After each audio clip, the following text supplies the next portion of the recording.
I'd like to welcome all of you to J.J. Hurtak's Book of Knowledge, Keys of Enoch, and we are investigating the fifth key. We took a look at it last week. So put your thinking caps on or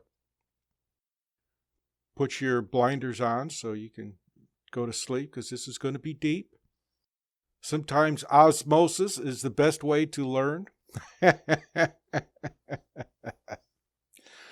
But anyway, thank you for joining me. And the fifth key opens with the key to our astrophysical time zones, is the 3 and 1 alignment of consciousness forces in the Great Pyramid, with the 12s and 1 energies of time warp pyramids centered and controlled by the many and 1 throne energies of Orion and the Pleiades.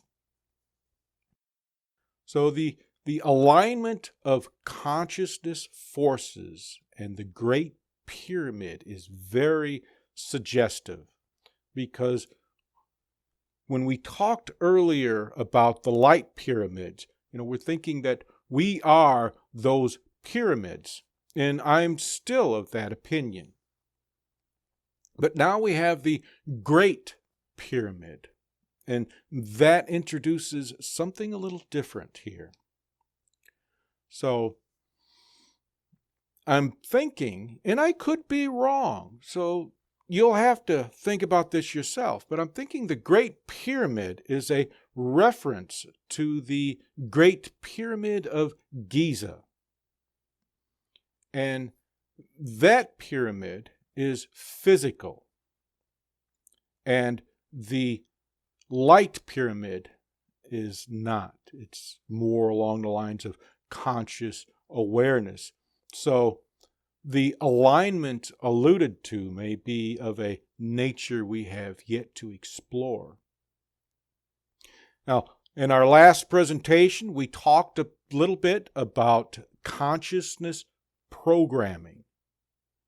And that word programming, many of us were uncomfortable with. So we're going to think of it as habituation or habits, because that's what happens that's what programs are about. It's about moving things through quicker. Our computers, they're all programs. It's all programming. And when something goes wrong with the computer, it's usually not any of the mechanical parts, it's the software. For instance, when I'm editing the sound on these videos, it gives me all kinds of weird noises and such. And when I go back and I listen to it again so I can crop it out, it's not there. So that's the programming having a glitch in it. That's a habit having a glitch in it. And I demonstrated that earlier in our conversation when I talked about the look at that, and then I forget. But the va and the hey, when we talked about that, I forgot to hit recording. So it's not part of this particular presentation. So we get these hiccups in our habits and such. But that's what they are. They're habits. Programming is habits. Consciousness programming is habits.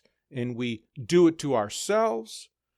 Society does it to us. Our peers does it to us. But we're going to go deeper. Or maybe not.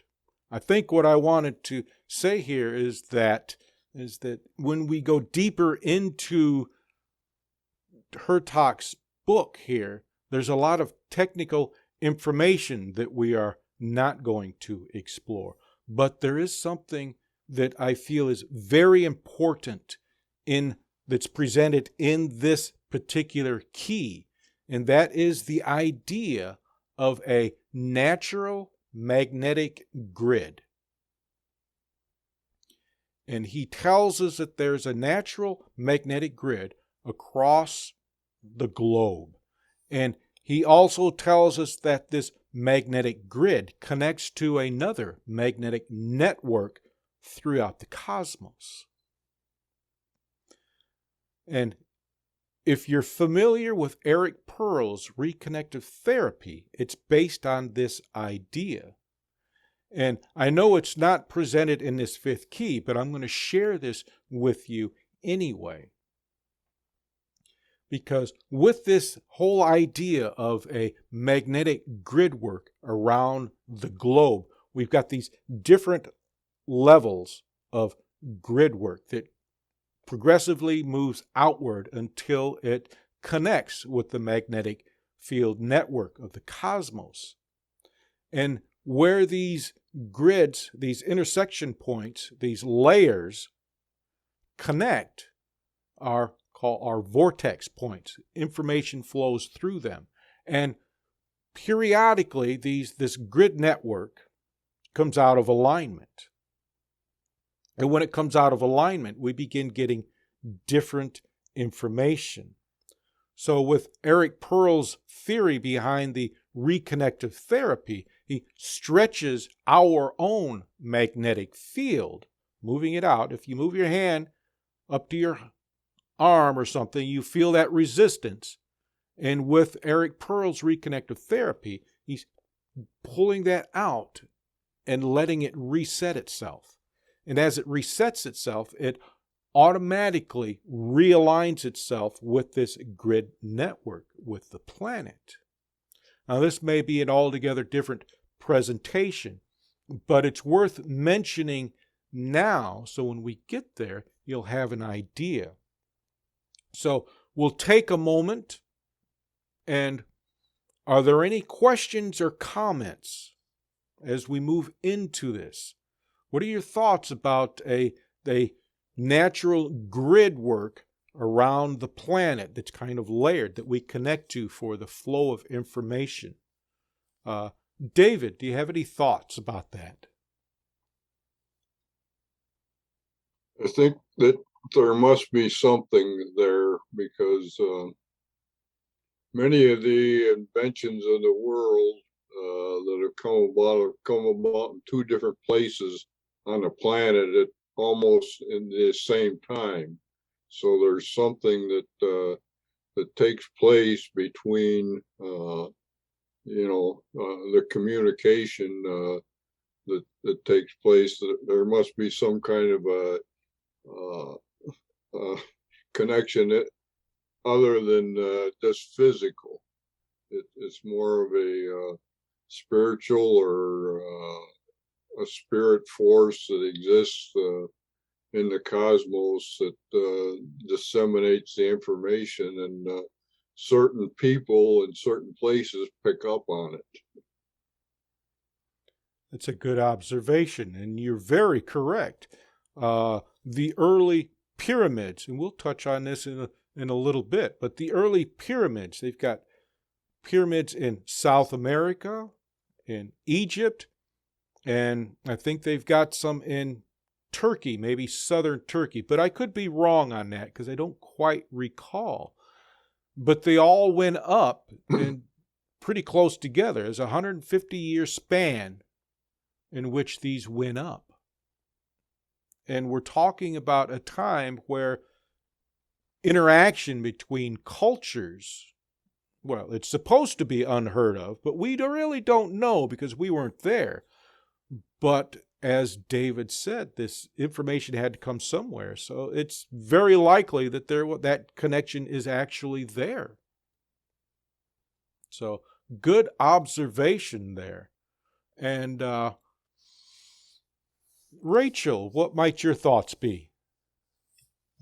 Well, there have been some different physics theories out there as time has moved on, but I really like Einstein's theory of ether, this idea that there is a energetic field connecting and permeating all things throughout space and Earth, and that kind of link and bind us, and that we're more of living beings and objects in this field and connected to one another more than we are separate. Good observation. Excellent. Excellent. Yes, that this whole idea of some kind of connection has been with us for ages. All of our ancient writings speak of it, and we're going to explore more of that, because as we move deeper into this key, Hertak tells us about 3 experiments, and don't laugh at this. 3 experiments that were meant to upgrade the intelligence of humankind. I know this whole idea of upgrading the intelligence of humankind can be very comedic, especially when we're looking at our news today. But he tells us that the first of these, and we're just going to touch briefly on this, he tells us that the first of these occurred in the Taklamakan Desert, which is in China. And I think that's a misprint, because he goes on to tell us that this experiment occurred in South America. And I'm thinking that he was probably referring to the Toltec civilization and I'm going to get this wrong, so I apologize ahead of time, the Chihuahuan Desert. And in this instance, he tells us that they were able to call upon the lords of light, which occupied bodies of light and molecular density. Now, what this sounds like is very much like what Emanuel Swedenborg and Andrew Jackson Davis and some of these writings in the Old Testament described, meaning that these light and molecular bodies may very well be the same souls that we communicate with, because that's exactly how Swedenborg describes the 3 heavens in his writings, and how Andrew Jackson Davis describes the Summerland. And there's a particular instance, I want to say Isaiah, where he describes the Lord sitting on a throne with all these other people around him. And there was this luminous sensation. And that's what separates them from us, is this luminous body, this light body. And if we can see it, there's some kind of substance there. And the second experiment, he tells us, was with the Atlanteans. And, we don't have to go into all of that. There's so many writings about Atlantis and the Atlanteans and their technology. But he also tells us that the third attempt was with the people of Israel. And with that idea, I just want to share with you that in all of the writings that I've read, all of the research, the information that comes through from these souls that we work with, the information is typically according to our beliefs. And it's put in that framework so that we're more likely to accept it. Reverend Bacon has a Sunday evening and a Monday evening general spirituality class. And she showed a video of that in there one time. And it was about these innovative people who brought their innovative thoughts to these business leaders, and how these business leaders told them they were crazy. The hard drive, the idea of the hard drive is an example of that. The cell phone is an example of that. Innovative ideas. So it makes sense that when we receive this information from the souls, that it would be packaged in a way that we are already willing to accept. And that's the tact that I'm going to use with that as we continue to move further. Now, the one thing that each of these civilizations have in common is the idea of the light pyramids. And he associates the Israelites with the pyramids of Giza, which myself I question, but we're not going to go into that right now. What I do want to share with you is that there are areas along the Peruvian and Brazilian border in South America, the Bermuda Triangle, and the pyramids of Giza that are believed to express some kind of power. Now, what that power is, I honestly don't know, and so we're not going to go into that, but I do know enough to know that there is something going on there that's unexplained. And in this writing, Hertak describes Israel as the spiritual capstone of light. Now, this is what enabled me to think that the idea of the children of Israel being the chosen people being more along this line, being spiritual, because when we look at history, history will tell us a different story, and we're not going to go into that. But I am going to suggest that in our meditations, we often have some interesting experiences with these luminous people. We see fantastic landscapes or cityscapes. We hear thoughts coming into us. One time when I was meditating, I made myself comfortable in my office chair. I've got my eyes closed, and I'm watching this light on the horizon. And then all of a sudden, this light makes a 90-degree turn, and boom, it's right there in front of my face. Scared the daylights out of me. In fact, I almost knocked myself out of my chair. I jumped so powerfully. So there's something going on there. There's all these writings that are sharing this with us. And the fact that some of these writings use the people of Israel is because it's their writings it's coming from. So it makes sense.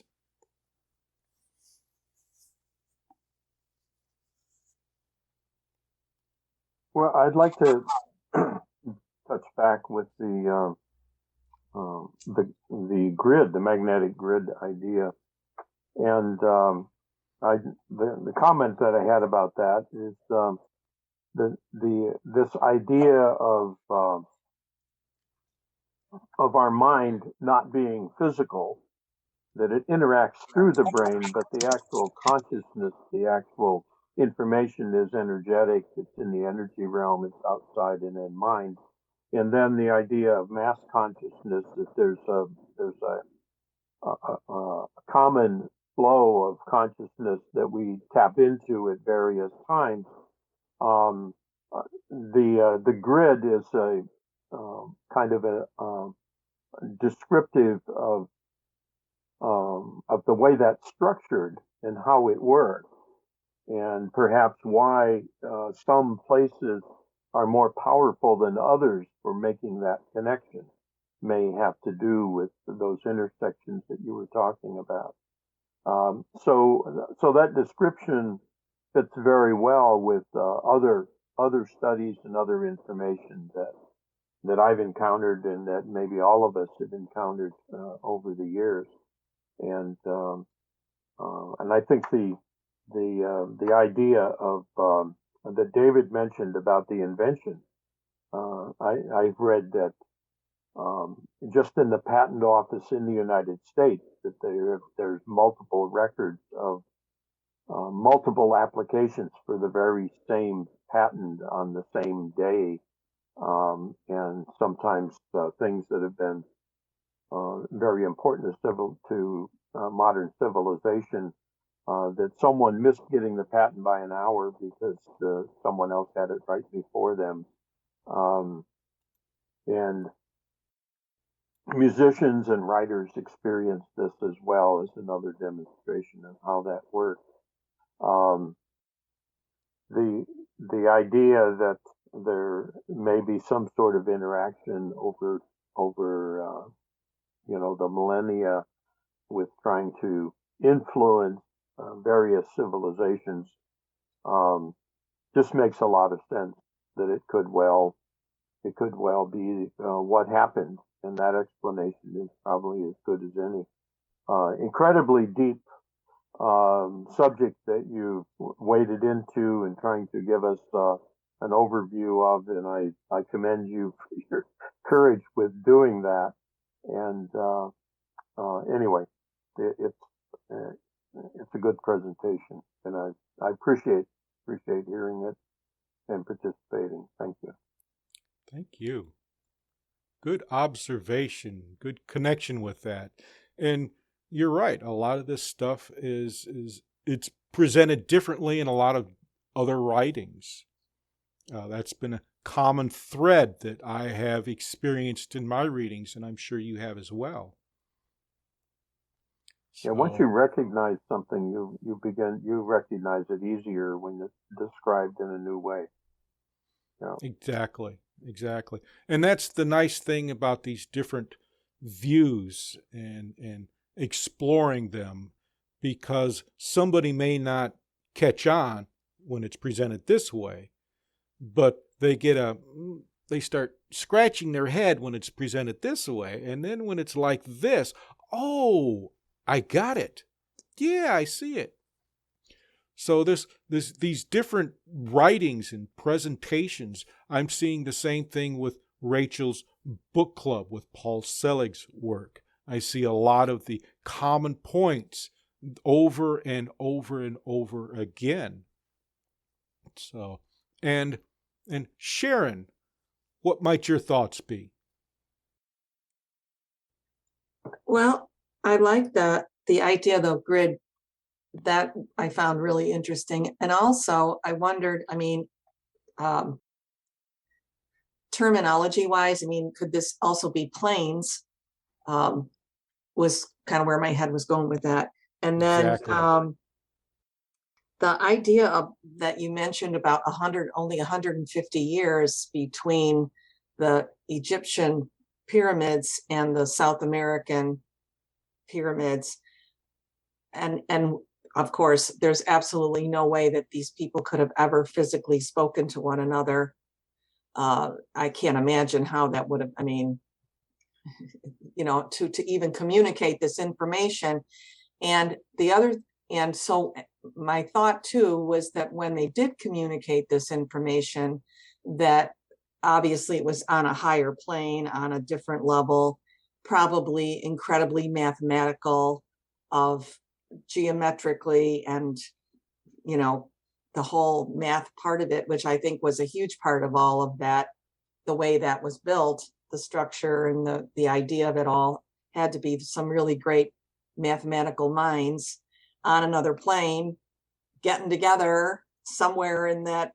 It's just amazing to me that I didn't realize that was such a small window of only 150 years, which I think is incredible. So yeah, that very, very, very interesting. No, certainly no distractions like media has today. I can't imagine a civilization of both of those magnitudes in Egypt and in South America. Those cultures, they must have been much more psychically attuned to life. I feel like without all of much of the external distractions. So they spent much time becoming experienced in this work. And otherwise, how could it have happened? I can't imagine it could happen without that. So that's I don't know, that was my, that's what all came to be. Very interesting. It's very good. Mathematics plays a huge role. Unfortunately, when my brain did its thing, I still have problems adding and subtracting now. Division? Oh boy. But I was much better at it 30 years ago, but such is life. But you're correct. I think Pythagoras was heavily into numbers and such, and they do play a huge role.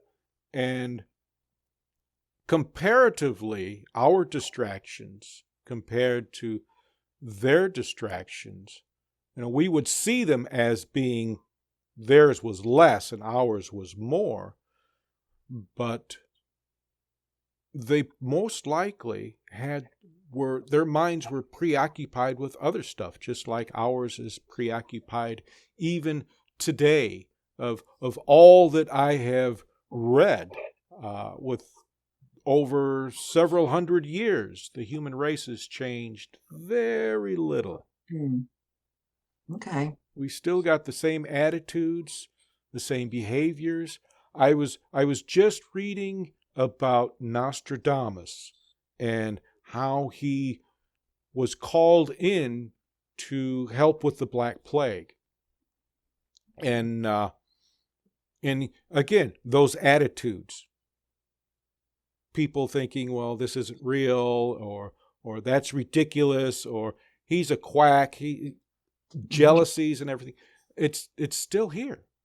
It is still here. So good observations, good connections. You're all doing wonderful. I have a question. Yes. Where does the information that's contained in this grid come from? If the idea occurs to several people on the grid, what's the source? Is God the source of that?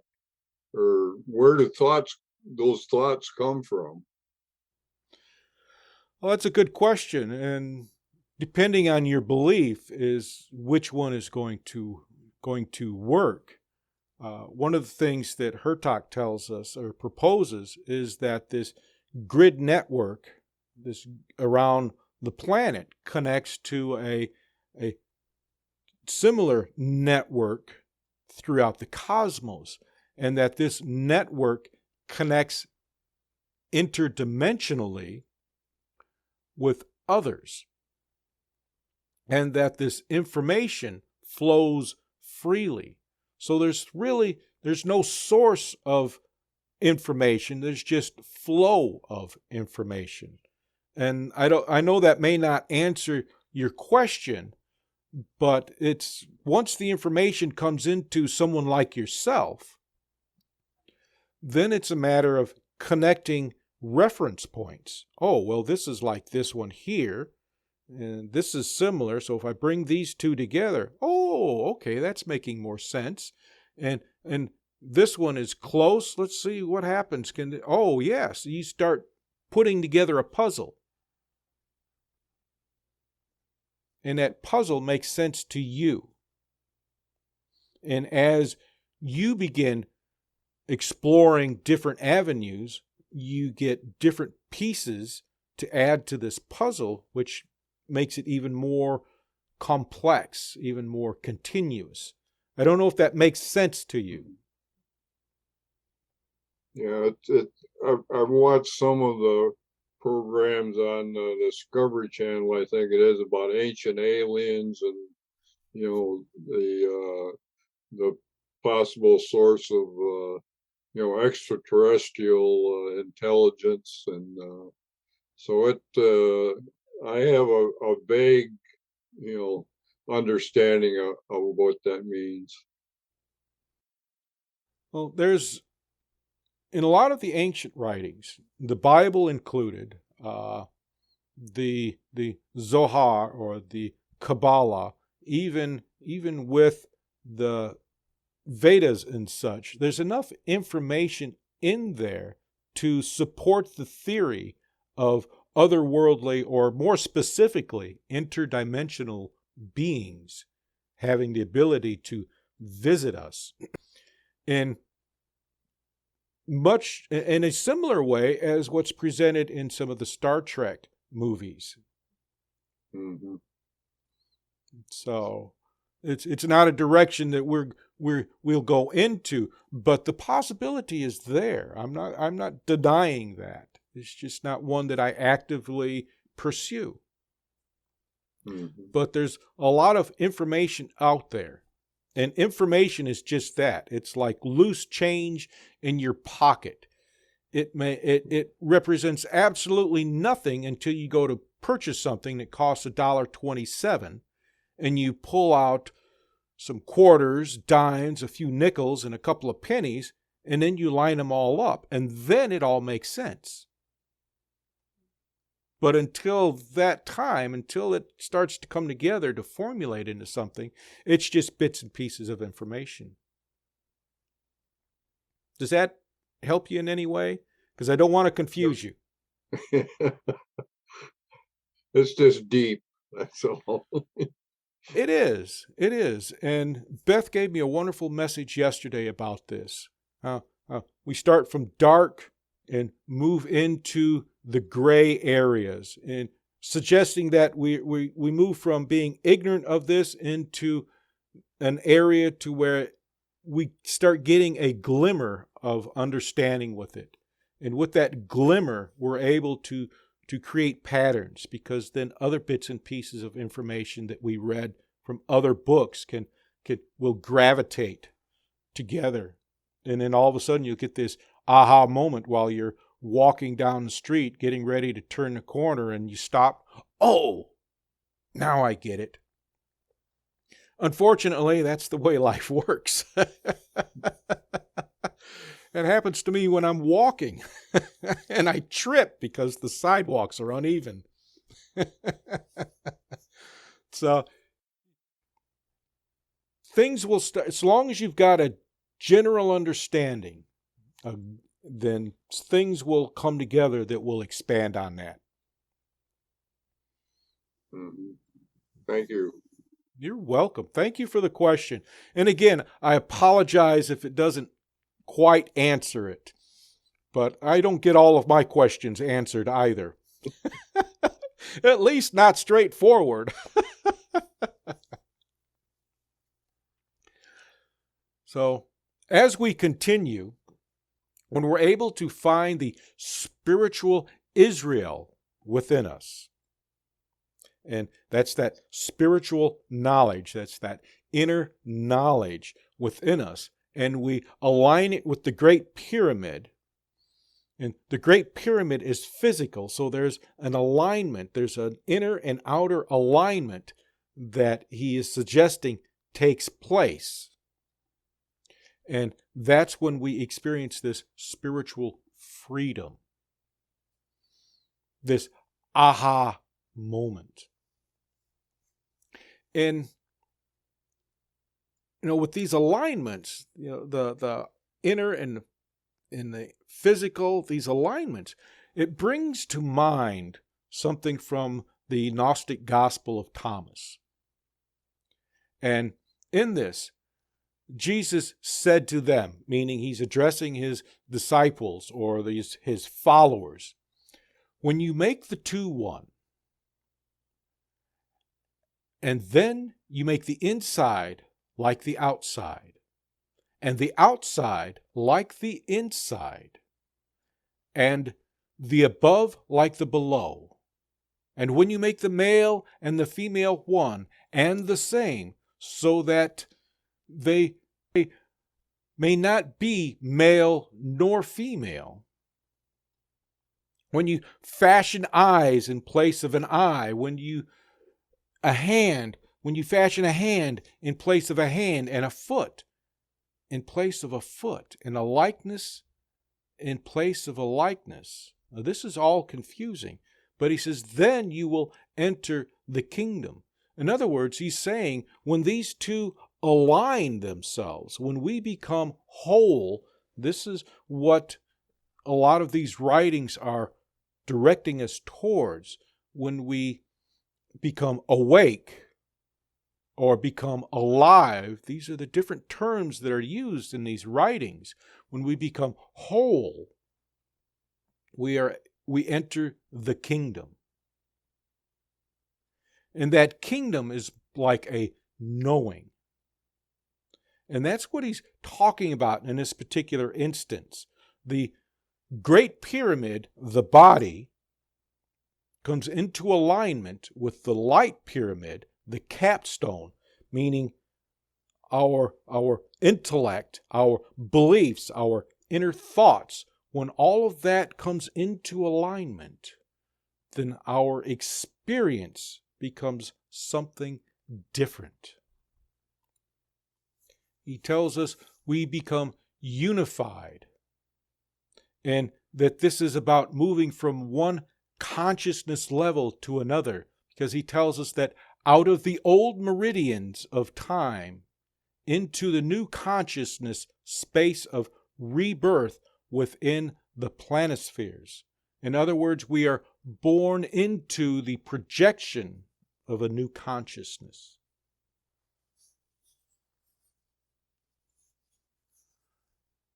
And Beth, what are your thoughts? Did I thoroughly confuse you?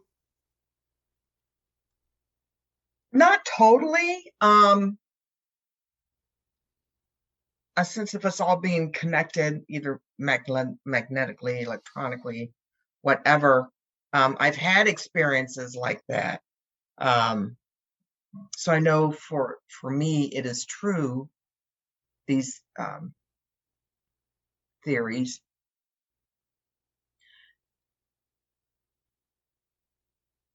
And really the phenomena, experiencing such phenomena. Now there's one that we probably, well, not really. They're Steuben County, Indiana. When the ice glaciers all melted away and retreated up toward the Arctic, they left these marvelous stone glacial I want to say foundations. That's the only word that's coming to me. Granite, quartz, and all these lakes, all these natural lakes. Steuben County has riddled like 100 lakes, all left behind when the glaciers retreated. A former boyfriend had a friend had land there where they would go, where he hunted, and on that land I would join them for hunting because I was the deer sniffer outer. And we were walking through the woods and came upon this rocky mount and just crystals just exploding out of it. And I could feel that energy. Oh my God, it was almost like my entire being began to sing with whatever information or whatever magnetism was coming from those rocks, those crystals.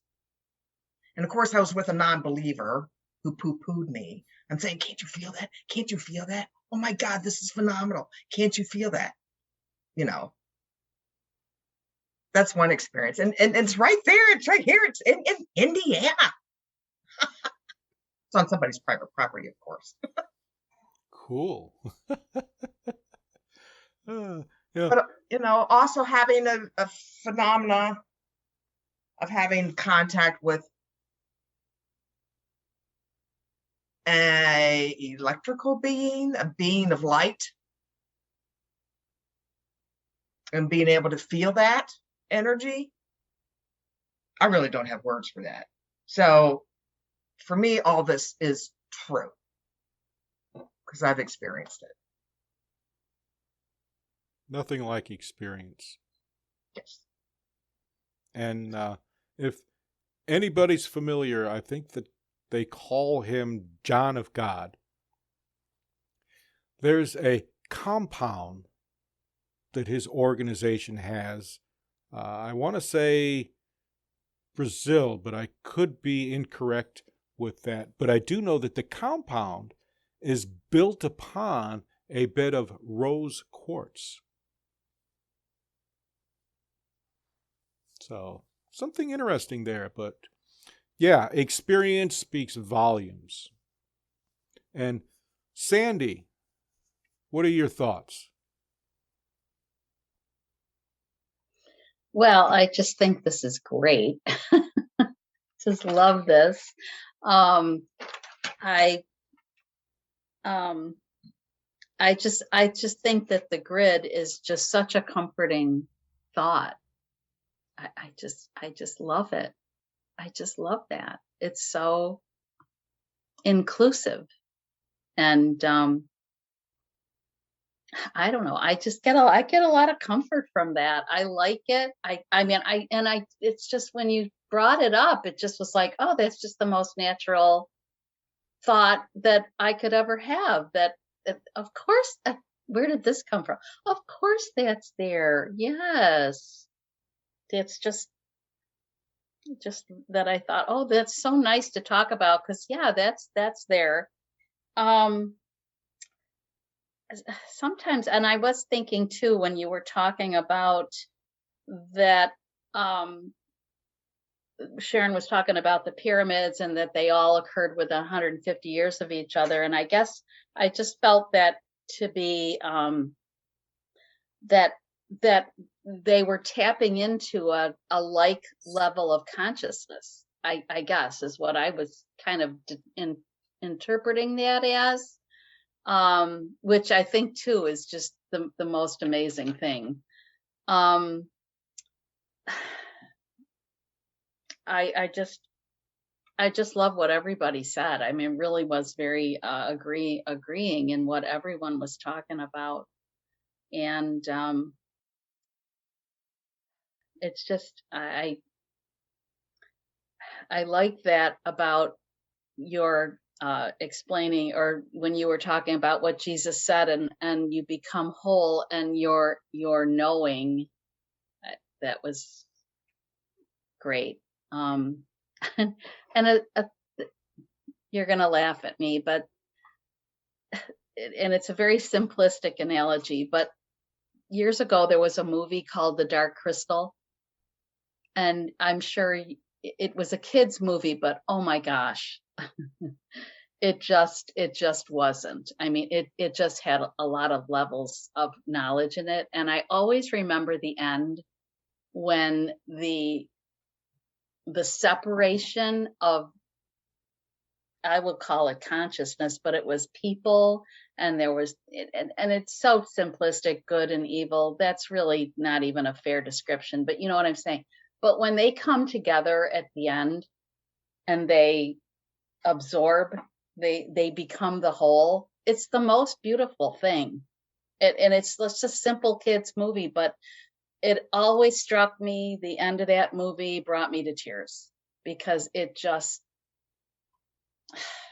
was just beautiful. And that's what I thought, when you were reading about that and entering the kingdom, that's what it made me think of, that scene from that movie when everything was made whole. So that's just what I love that movie. It's like I say, kids movie, but it was great. So anyway, I love what this has just been a great discussion, and I took a lot of notes because it's just really made an impression on me. So a wonderful impression on me. Oh, that's good to hear. I remember that movie too. Yeah. I Yeah. read the book too. Yeah. When I forget how old. Unfortunately, I don't remember as much of it as you do, but I know it was a good movie. It had to have been, or I wouldn't have watched it. It was. Yeah. I Um, just a great discussion. And the one thing I guess I would suggest for David, he asked about, does it come from God?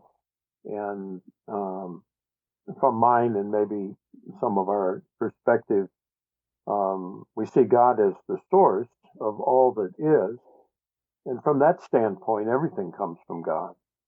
And it's God evolving into an ever more complex creation. And so those elements are there. They both exist and are in a dynamic cycle of creation, creating new things, new ideas, new developments, new everything. And that we're in one tiny little corner of this grand happening, and we are becoming aware of what we each need to be aware of. And that's all we need to do, and it's the best we can do. And as we become more aware, what is the term to something about more is given? Is the second half of it. But anyway, the more we do, the more that we get, the more that's provided to us, and it's a natural design of creation. And this whole discussion is about discovering that and seeing that in a particular way. And if that builds a picture within us, then it is incredibly useful. There are many ways to view it, and this has been one great way. And I thank you for presenting this to us today, Reverend Philip. You're welcome, and thank you for that. Yes, there are many ways that this can be expressed, and it's just a matter of finding one that resonates with you. This is about conscious evolution, which is what spirituality is about. At least that's how I express it. That's how I experience it.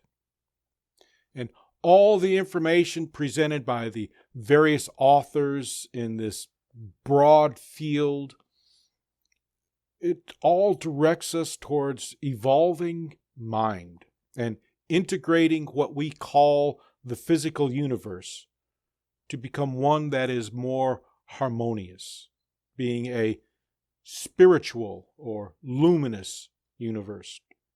And these presentations are not about exiting the body to experience higher consciousness.